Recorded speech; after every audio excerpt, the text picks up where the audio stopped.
Hey, what's going on, everybody? My name is Corey, better known as the Seaman. Now I want to welcome you to another edition of the Seaman's Cinema Sitdown. It is Wednesday night, and you know what that means, man. It's American Horror Story night, and oh, God, did we get an episode? That was everything we wanted, man. Oh, let me tell you, this episode tonight made me do some things I wasn't quite ready for. This was, us going back to Murder House for the first time since season 1. I was expecting some serious kind of like, kind of like these. Oh boy, who's gonna be first? I don't know. Oh, it's the nurses. And all who dwell on the earth will worship him.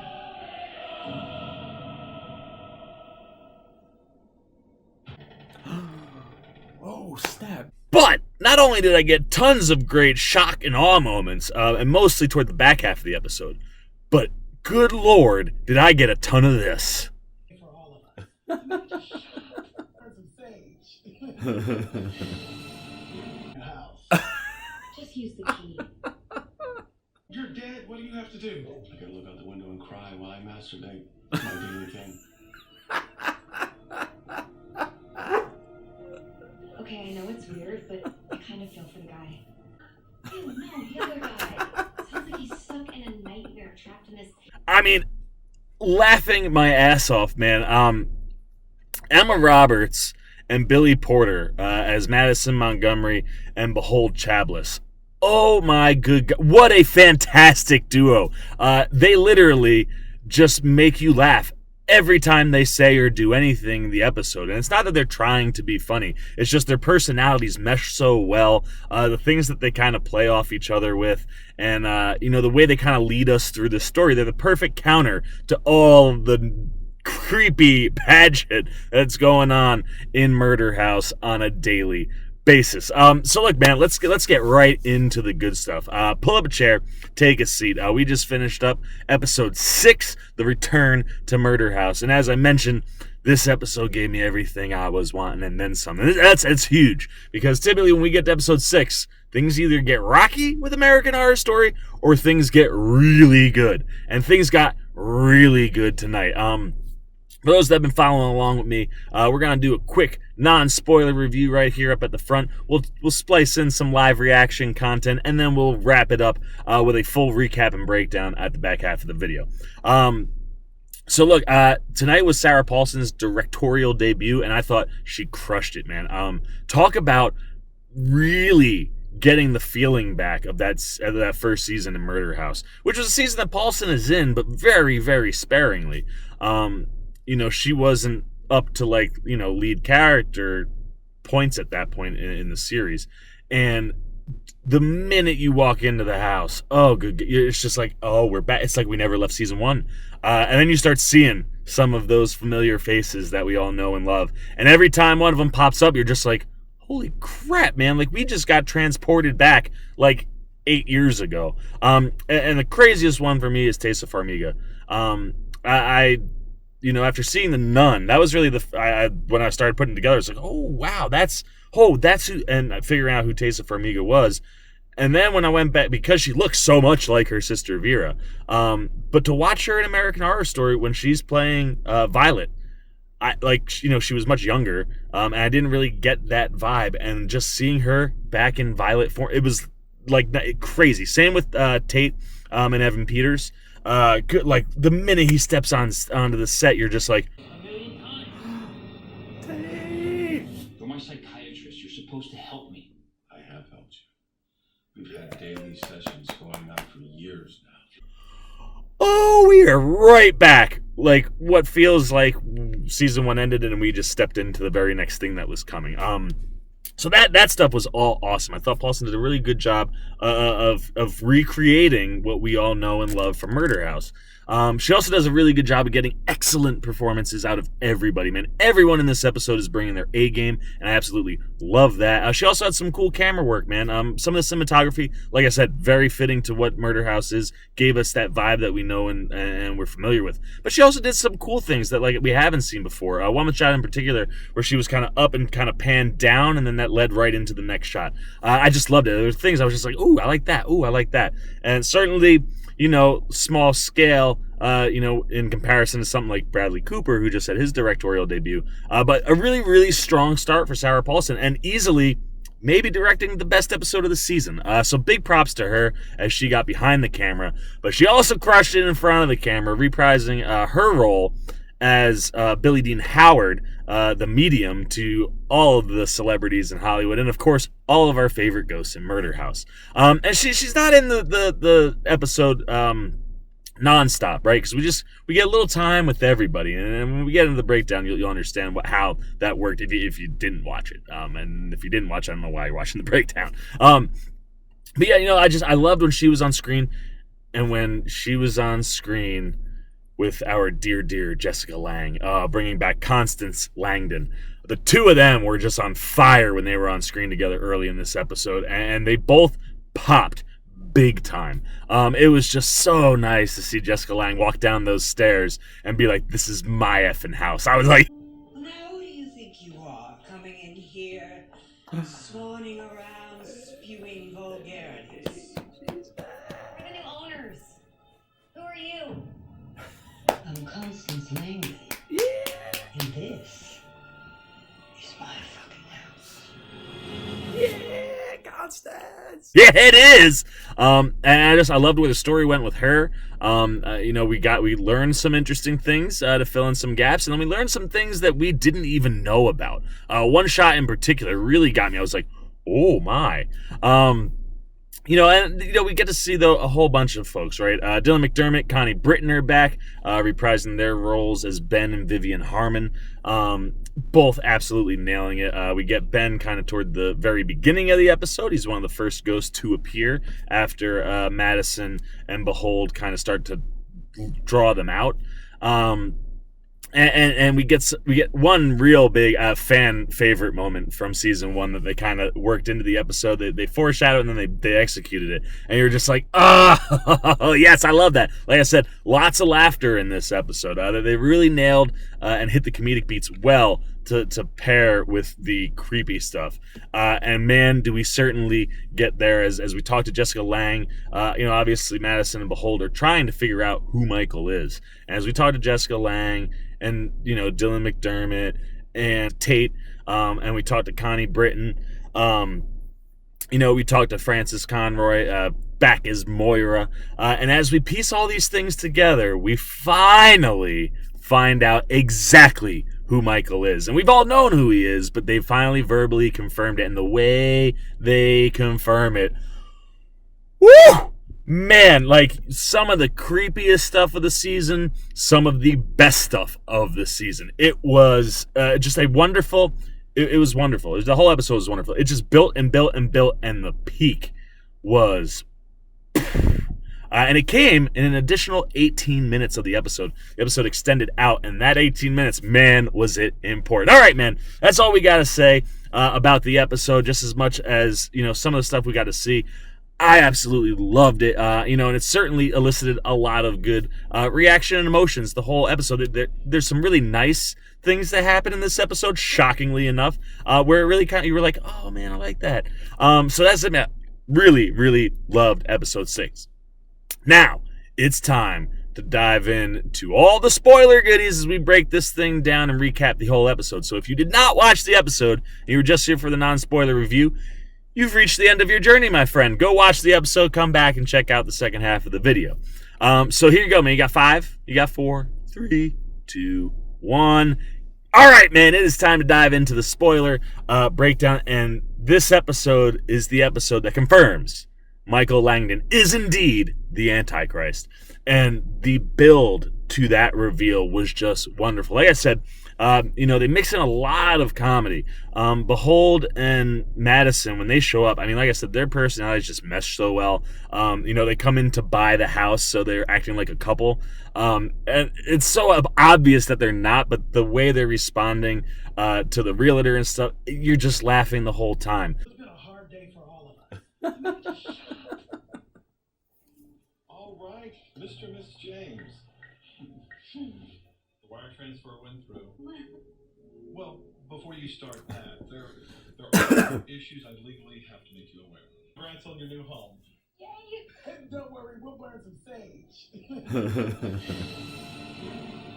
Then when they actually get up to the house, Behold does one of his hey, open them doors, and the house doesn't open the doors, and you're like, oh, the house knows. Like, the house knows what's going on, and which was really cool. I love that aspect of it, and his face was like, oh. Oh, so you and Austin in house. Just use the key. You wanted these houses. Okay, we coming after you. And boy, do they. As we start to learn that, as we know, the ghosts in the house only are seen if they want to be seen. So Madison and Behold, once they do their kind of incantation spell at the beginning and start to lure everybody out, we really get into the meat of the episode. And the first voice we hear is a very familiar one. And I got so excited right away. I was like, oh, here's Tate, man. Here comes Tate. And then we come in and boom, it's not just Tate, but it's Ben Harmon too. They were having another one of their classic therapy sessions, and having that same back and forth. It's like, only now it's like Harmon's like, I've been doing this for years, Tate. We're not getting anywhere. And then when Madison and Behold walk in, they're just like, and they're like, that's right, you can see us and we can see you. And then they kind of get into what they're going after, and what ultimately the way the episode is kind of structured, we get individual stories with each person. And the first big person we talk to is Jessica Lange. Just watching Jessica Lange come down those stairs, just every time, man, in the commercials, in the episode, I was so excited. But before she will talk, there's this little something she needs the witches to do. And that's, of course, she hates Moira. When, naturally, as soon as she starts talking to Madison and Behold, Moira pops in, and after she leaves, she's like, look, I'll talk to you, but you got to get her out of here. You're witches. You got witchcraft on your side. Make this spirit disappear. And Behold and Madison end up, this is like the one nice thing that maybe I've ever seen in American Horror Story. Really, really sweet. They go out, they find, not that they're doing it to be sweet, they're doing it to get answers, but they go out, they find the bones of Moira, and they give Moira her bones back, and they go, you have a choice now. Where would you like to be buried? And she says, the same grave as my mother. Oh. And her mom shows up, and it's like, I have to admit something, like, I killed you. I flipped the switch because I couldn't stand to see you in that bed on life support anymore. And, her mom was like, I wanted to smother you in kisses because I was in so much pain. I was like, oh. I killed you. I pulled the plug on the respirator because I couldn't bear leaving you in that horrible nursing home. Can you ever forgive me? Darling, I wanted to smother you with kisses. I was in agony, and you gave me peace. Oh. It's beautiful here. I feel like I can finally breathe.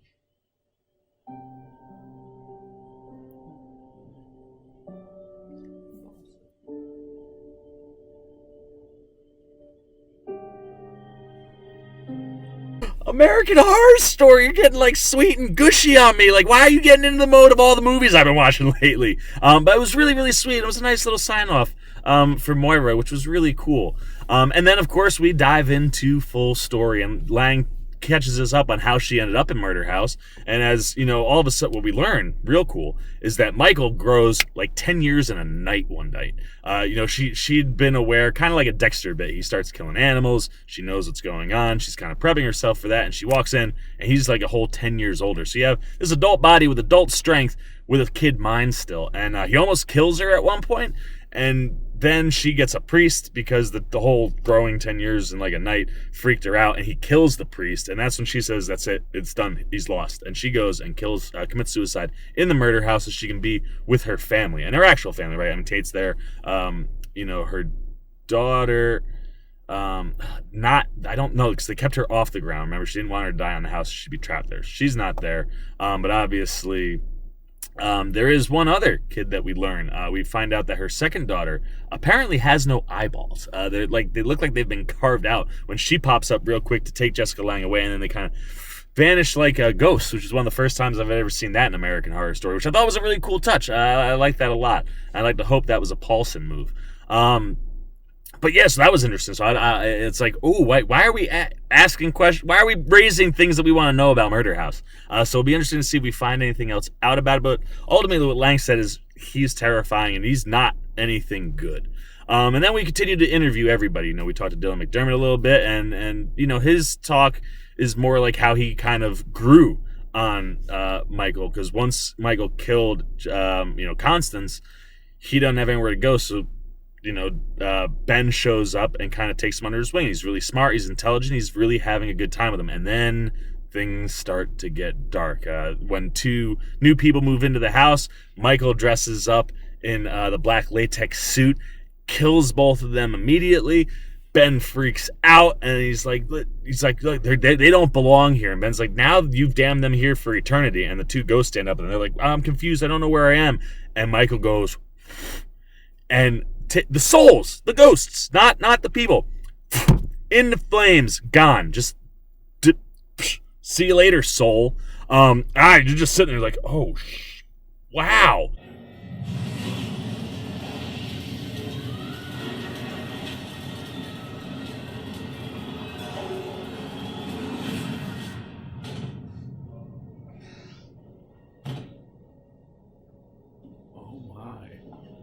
Okay, like already super powered up, even before he went to become a warlock. So when we finally get to run into Connie Britton, right at the end of what we think the episode is, right before that 18 extra minutes, she drops this. Then I saw a beast with 10 horns and 7 heads rising out of the sea, and all who dwell on the earth will worship him.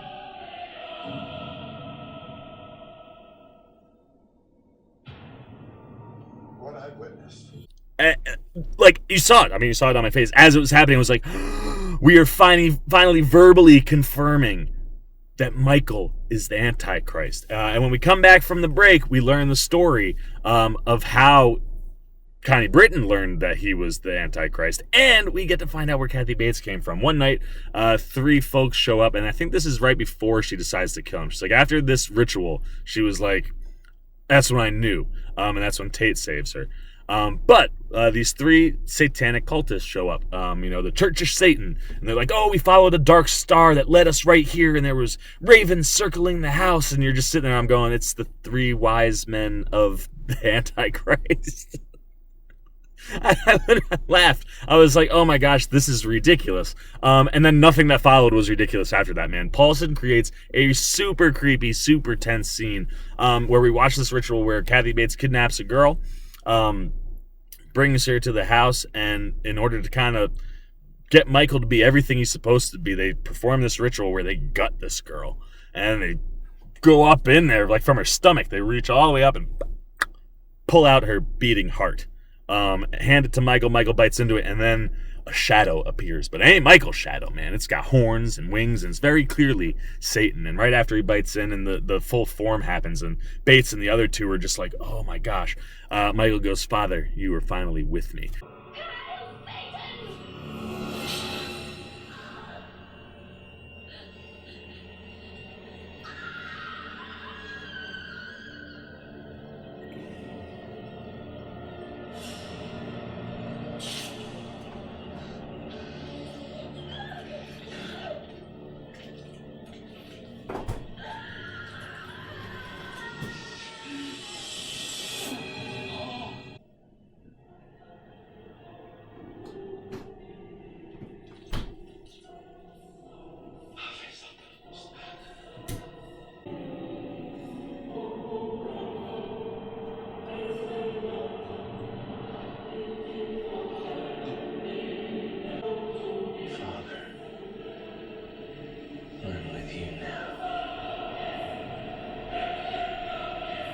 And you're like, oh, snap. And it's also at this point that Madison and Behold realize they are in some big doo-doo, man. Like, he's this Supreme, and he's also the Antichrist.